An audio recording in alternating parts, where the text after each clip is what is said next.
Welcome back to Mark Hollop's The Vlog, everyone. Thanks for joining in. And hey, guys, I just want to bring to light what we're talking about in a comment that I posted in my exotic car play place page, the community page. If you haven't been there yet, be sure to check it out, because that really is more of what I'm like. Because I've been criticized in the past, recently, for me commenting about driving cars like this and talking about it in today's day and age with the obvious crisis that's going on around us.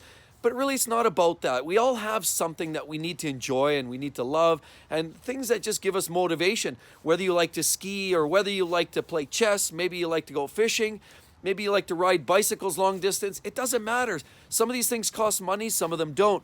Whatever brings you joy is very, very important.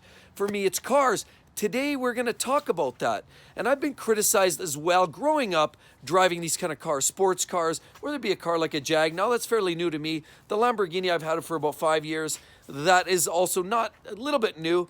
And the M5, which I've had actually for some time. And I've been criticized for owning every one of them because, in fact, you don't need any of these cars. But for me, that's the thing that gets me off, gets me jollies. It's the cars. But there is a difference. To me, as far as that goes, everybody drives them for different reasons. One guy who drives a Lamborghini might drive it because he likes the way it looks. Another guy might buy it because he always dreamed of it. Another guy might buy it because he's a poser and he has to be one of the Joneses. It doesn't matter. Everybody's got their own reason. For me, it's the experience, the driving experience that it delivers every single time you drive it, but as well the memories that you get from driving these cars. I can share with you a few memories here of each one of these cars, and I'll do that right now. But before we get to that, just know that really it's very important, guys, that you live out your dreams. You live out those things that drive you and motivate you. Pardon the pun, but I've always had a passion for cars, and so here I am. I've got a few cars. Maybe it's a little bit excess, I'm not going to lie, but these are things that motivate me. My wife also likes driving nice cars, and my kids are even a bit of a car freak. But let's talk about some of these car memories that I've had over the years. And those are the things that you take with you. So when I'm sitting old and gray, and I'm kind of half gray already, and I'm getting older as well. But when I'm sitting there 80 years old, rocking on the old rocking chair on the porch, watching the grandkids run around, I can look back and tell them those stories that are things that I've experienced. The last thing you want to do is have regrets. And I've never wanted to live that way. I've always believed in, if you've got a passion, enjoy it, entertain it, don't suppress it. But let's talk about some of these specific memories that I've already developed with some of these cars. Some memories are really good and some memories aren't very good, but they're always a story, and it's great to have a story to share with your grandkids or even your kids growing up. They're not always privy to all these stories. So let's show you some of the cars already, and I'll share with you a few stories along the way. Let's go. So the Jaguar F-Type, it's fairly new for me already, so it's not a big shocker that I don't have a ton to talk about.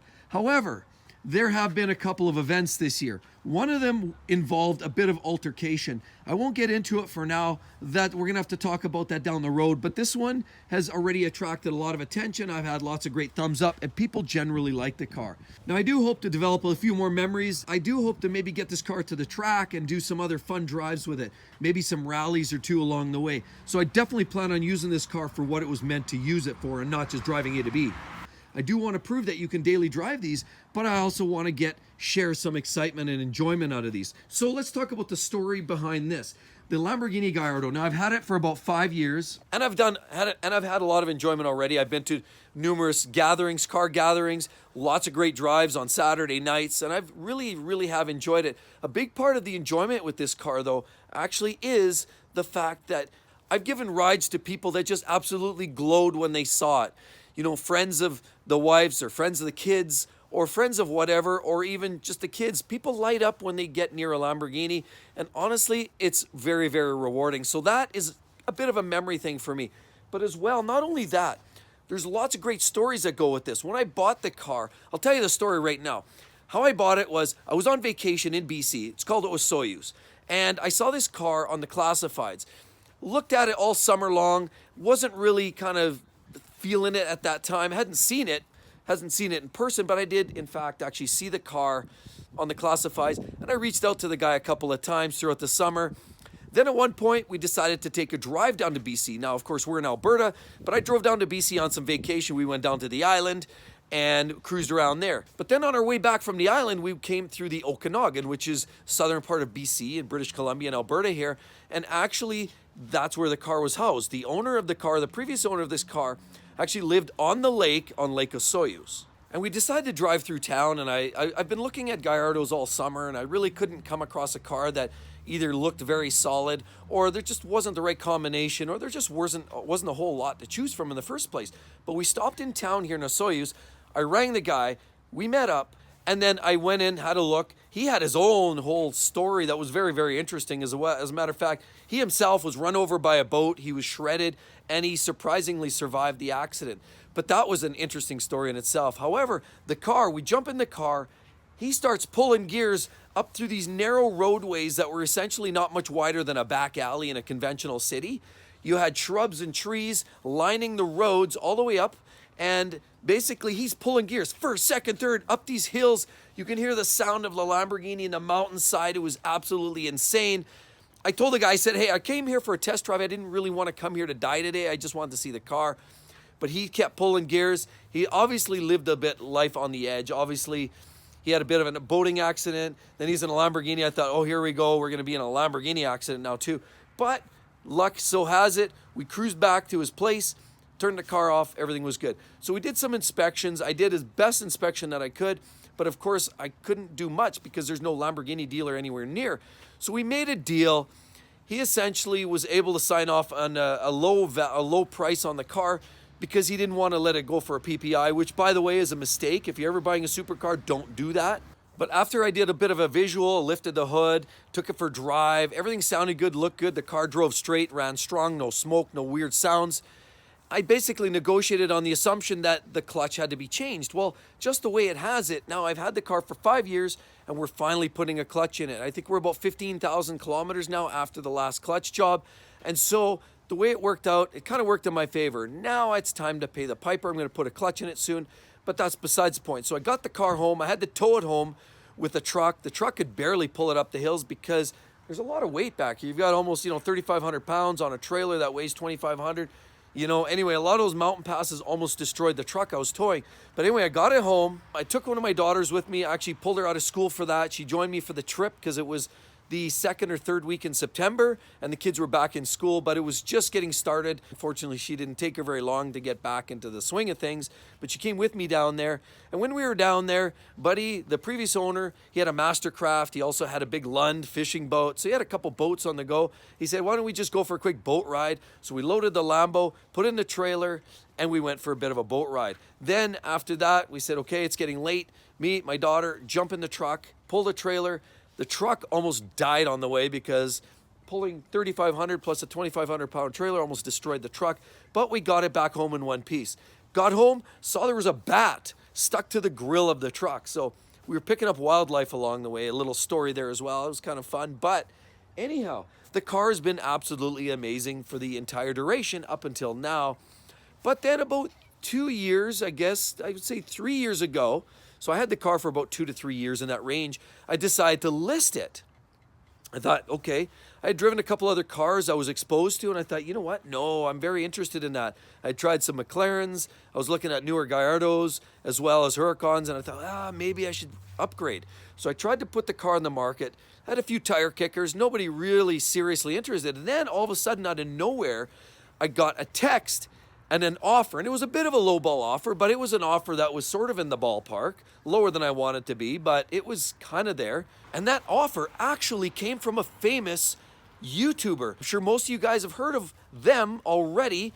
And again, I'm not going to share that with you right now. Please drop in the comment section below what your thoughts are, and I will kind of get into that in another video. I'll share that with you, who these folks were that actually made an offer on this car. But they made an offer. It was a little lower than I wanted, and so I declined and moved on, and I've been driving it ever since. So moving on from that, then I actually continued to drive the car and really did enjoy it. The thing that I found really interesting is driving these cars sort of puts you in a world where you're able to mingle with people that have similar interests. As a matter of fact, I got connected up with some great folks, went for some really, really fun drives. I mean, really fun drives. get out on the backwoods, out in the open highways in the country, and we had a lot of fun with some great people in Ferraris, Porsches, and we went for some big drives. Actually, we even went for some great drives here in the city, just cruise in tandem, about a handful of supercars, and enjoyed a bunch of those drives. And it really does bring together that community. People that have the same interests do come together in that. And that is a big part of owning a Lamborghini or a Ferrari or something like that. It is a relatively small world. Sure, there's quite a few cars around like that, but in essence, it's still a relatively small world. Did you realize this is a 2005 Gallardo, so it's an early generation car. And with that, fun fact I'll share with you, there was only about 12,000 of these cars produced in the 10-year run.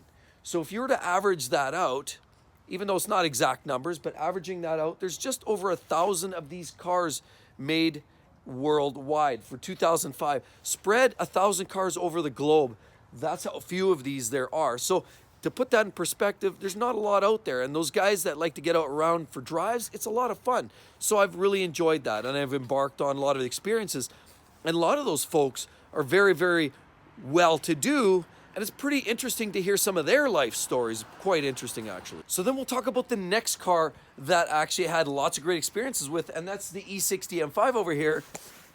You can see it's the M5, and this actually is the Chris Bangle era. You can see with that interesting taillight assembly. This is the M5 legit, and as well the Chris Bangle, you can tell with the headlights. You can tell with the headlights, that's different style, unique. And as we look underneath, of course, the glorious V10 engine. What an absolute magnificent drivetrain.